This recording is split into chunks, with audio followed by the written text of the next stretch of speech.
hardest question to ask someone like me is, where are you from? Throughout my life, I have struggled with this simple question. I was born in Saltillo, Coahuila, Mexico, a border state across from Texas. I lived in Mexico City until I was 5, but my parents and all my grandparents are from a small village, La Compañía, in the southern state of Oaxaca, Mexico. But since the age of 7, I was raised in Mexico, as in Mexico, Missouri, just 40 minutes from here. I have found myself caught in between countries, too Americanized for Mexico and rejected from America due to the lack of proof on paper, truly belonging to neither, ni de aquí, ni de allá. Like everyone, I've had defining moments in my life, landmarks that set a before and after, moments that added complexity to this feeling.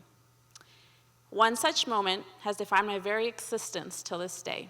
It's the year 1999.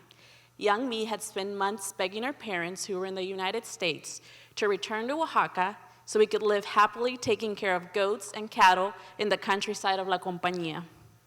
Eventually, I would be convinced by my mother that, and honestly, not that I had any choice, but that I would love Los Estados Unidos. She would say, oh, but you should see the parks here, and the toy stores, and the beautiful schools. You're going to learn English and become bilingual, and someday be a professional. After 6 months, my younger brother and I set out to reunite with my parents. I remember hugging my grandmother, my dad's mother, goodbye as she cried intensely. I promised her I would return soon. Now, as an adult, I understand why my grandmother cried as she did that night. She knew that I would in fact not return soon, that our story would be the same story of many families who go north and sometimes never return. She knew that a better life for me would rob her of watching me grow up. She knew that if she were blessed, maybe someday she would see me as an adult. She knew that a relationship would go only as far as phone calls and maybe pictures. She would no longer be able to braid my hair or take me swimming in the beautiful river that flows in the middle of La Compañía. In 2010, another defining moment came. It was 11 p.m.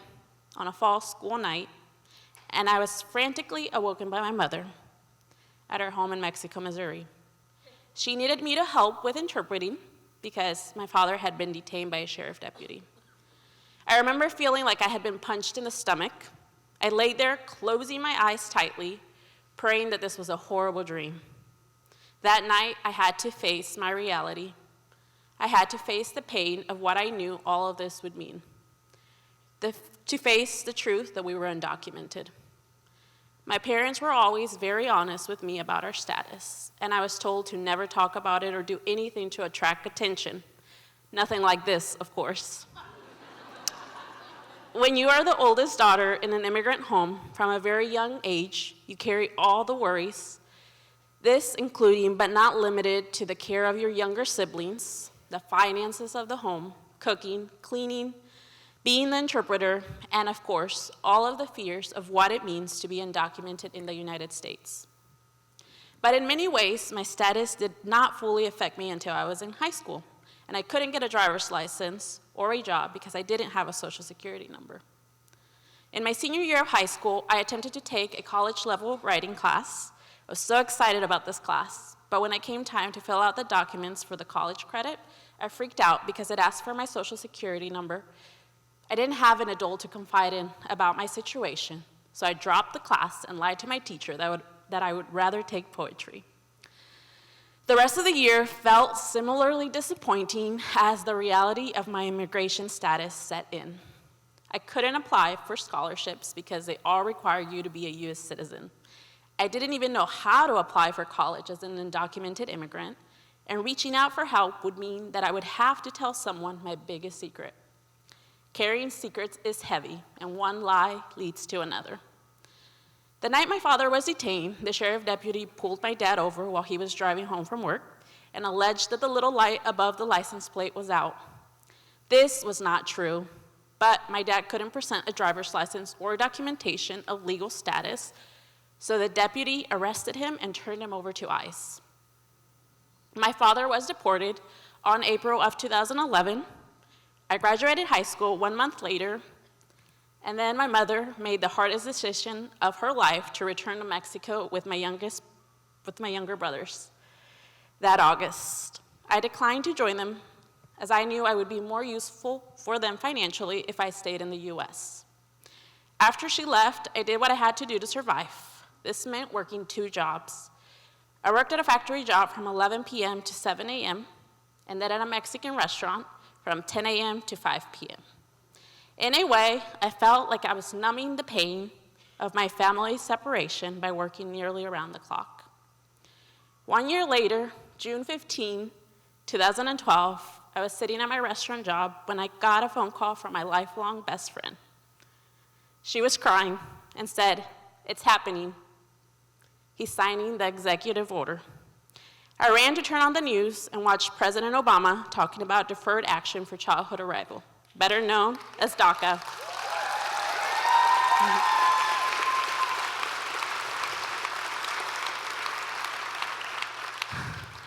The relief that I had so desperately needed was finally happening.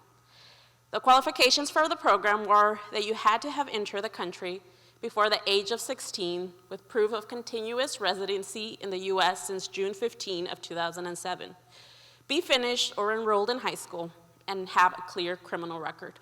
Of course, I met all of these qualifications, so as soon as the application was available, I signed up. My attorney warned me that I was basically telling the government that I was here and undocumented. So, if any other administration decided to do away with the protection, they have all my information and could deport me. In spite of this, I knew the benefit would outweigh the risk. Once approved, I was able to get a driver's license, get a social security number, get a better paying job, and go to college.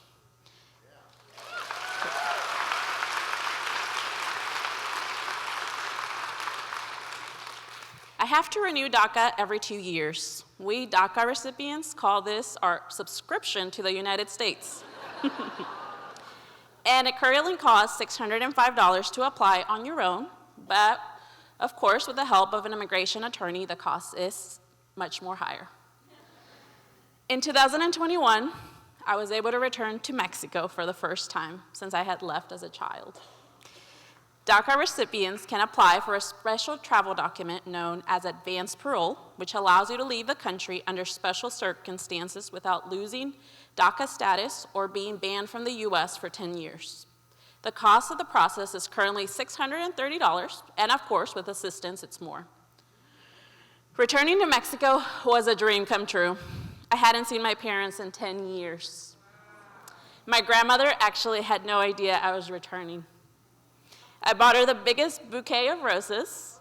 My dad told her she had a delivery, and when I moved the roses, she saw me again after 22 years. We embraced tightly and cried. I can only imagine that's what heaven must feel like. Returning to Mexico was so healing, as I was able to connect my complex identity to everything I had left behind. Nothing would return the years I had lost, the family I would never see again, such as my maternal grandmother, who had already passed away.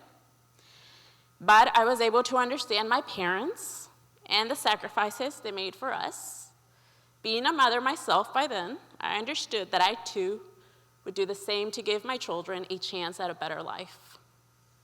Their sacrifices were not in vain as I stand here before you all today.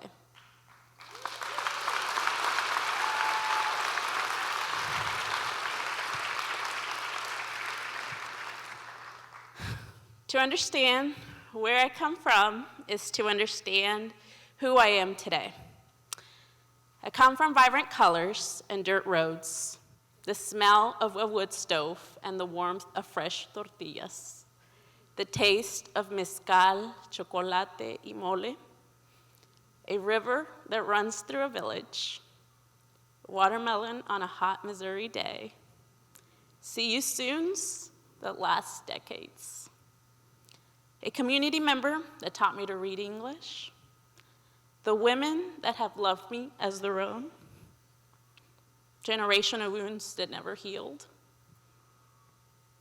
broken dreams and lack of opportunities, the warm smile of my second grade teacher, a sunset over Los Cerros, the hands that braided my hair, a mother's prayer that protects me daily, oppression, determination, resilience, sacrifices too heavy to carry. I come from a place where hope never dies.